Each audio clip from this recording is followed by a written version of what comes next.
thinking about people that in particular that I thought it would be wonderful to honor. And I wasn't sure about how we were going to be able to contact this person's children. I asked a close friend, this mom, and they didn't have an idea. Then, on Holy Thursday, at the evening liturgy, I was sitting here, and this person's daughter was sitting right in front of me. And so I took that as a sign. So I invited her to talk about her mom and to honor her mom and to do so on behalf of her family. So at this time, I invite Annette Lacey to come forward.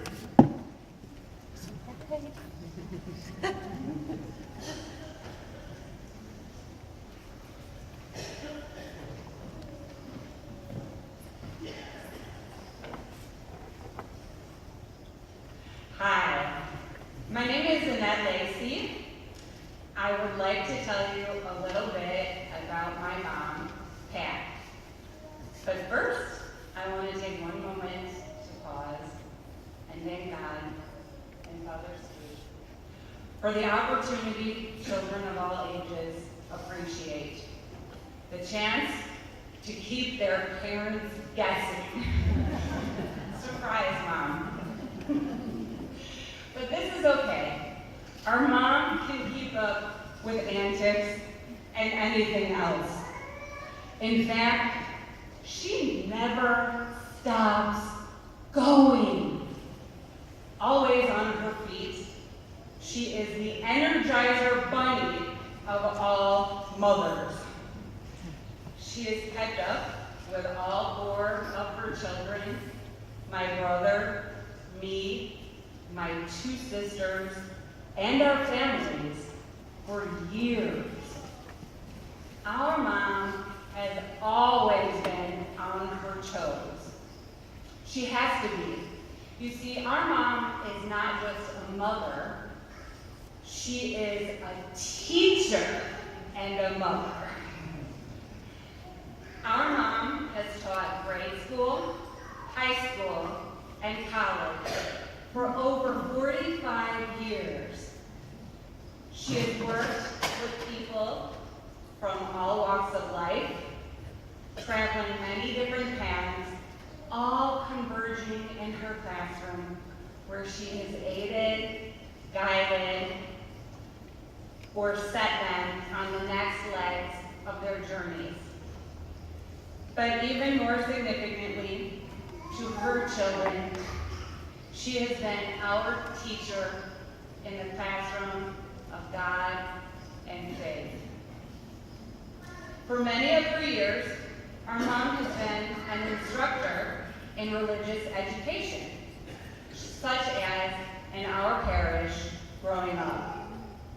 One benefit of this for us is that we got to have our first communions at home. So in each of our 2nd grade years, our mom spent one-on-one time with us in the living room, walking us through readings and prayers and talking to us about Jesus, the bread of life, all in preparation for us to receive the Eucharist. Mom saw to it that our first communions were just like the Last Supper. For each of us 4 children, we sat with the priest of our choosing around the dining room table with family and friends to do this in memory of me. And all while wearing our first communion clothes that Mom had sewed herself by hand. So Mom helped us to build our faith at home, but it did not stay there.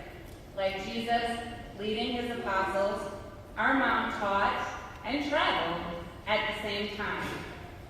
Whenever we took a road trip to see family out of state, or to visit one of the many educational places we went for vacation, Mom led us in prayer, reciting the Our Father in the station wagon as soon as we hit the expressway.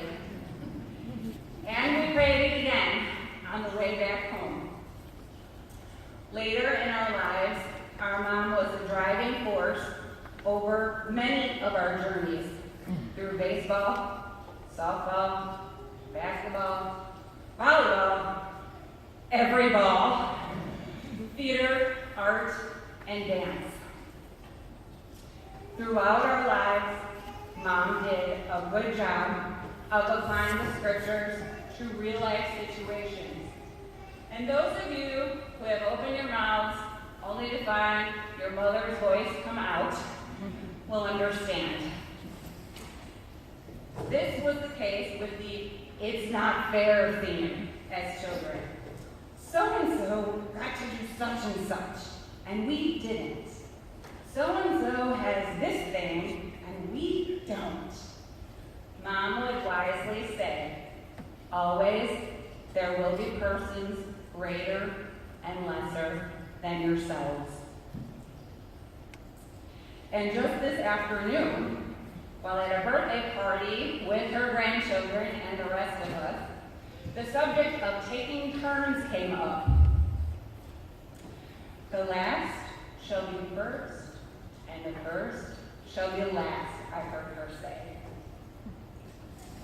Once, when I was very young, my mom answered a deep question with an even deeper answer.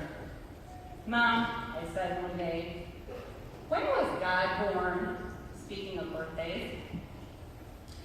"God always was, and God always will be," she said. Wow. God always was, and God always will be. I don't know if you remember saying that, Mom. No.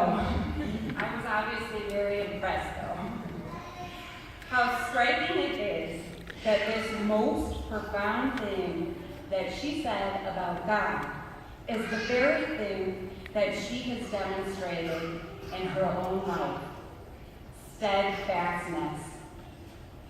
A steadfast person is one who is reliable, faithful, and true to the end. Mom has walked by her children for all of our lives the way a loving and devoted mother would. In good times, in bad times, in health, in sickness, in life, and in death and resurrection. The way Jesus' mother Mary never left his side, she has always stood by us.